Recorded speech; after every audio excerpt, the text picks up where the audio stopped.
Hi hello friends, welcome back to Shanvika universe channel. ఈ వీడియోలో నేను బొబ్బర్ పప్పుతో అట్లను ఎలా తయారు చేసుకోవాలో చూపించబోతున్నాను. ఈ అట్ల కోసం నేను ఒక గిన్నెలోకి ఒక గ్లాస్ బొబ్బర్ పప్పును తీసుకొని కొంచెం వాటర్ని వేసుకుని ఒక 8 గంటలు నాననిచ్చాను. ఆ తర్వాత ఈ పప్పుని శుభ్రంగా వాష్ చేసుకుని ఈ పప్పుని గ్రైండర్లోకి వేసుకున్నాను. పప్పు మొత్తం గ్రైండర్లోకి వేసుకున్న తర్వాత ఇందులోకి కొన్ని వాటర్ని వేసుకోవాలి. వాటర్ అనేది ఎక్కువ వేయకూడదు.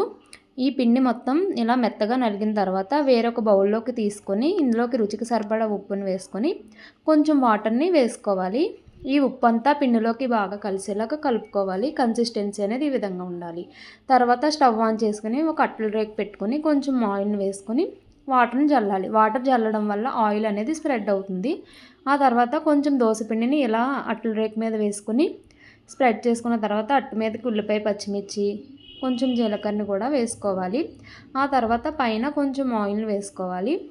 ఇలా ఒక 2 మినిట్స్ లో ఫ్లేమ్లో కాలనివ్వాలి. 2 మినిట్స్ తర్వాత ఈ అట్టుని వేరొక సైడ్కి కూడా టర్న్ చేసి లో ఫ్లేమ్లో ఇంకో 2 నిమిషాలు కాలనివ్వాలి. నేను చెప్పిన ఈ కన్సిస్టెన్సీకి, క్వాంటిటీకి ఒక 10 అట్లు అనేవి అవుతాయి. వేరొక సైడ్ కూడా కాలిన తర్వాత అట్టుని సర్వ్ చేసుకోవడమే. అంతే, ఎంతో రుచికరమైన బొబ్బరి పప్పు అట్లు రెడీ.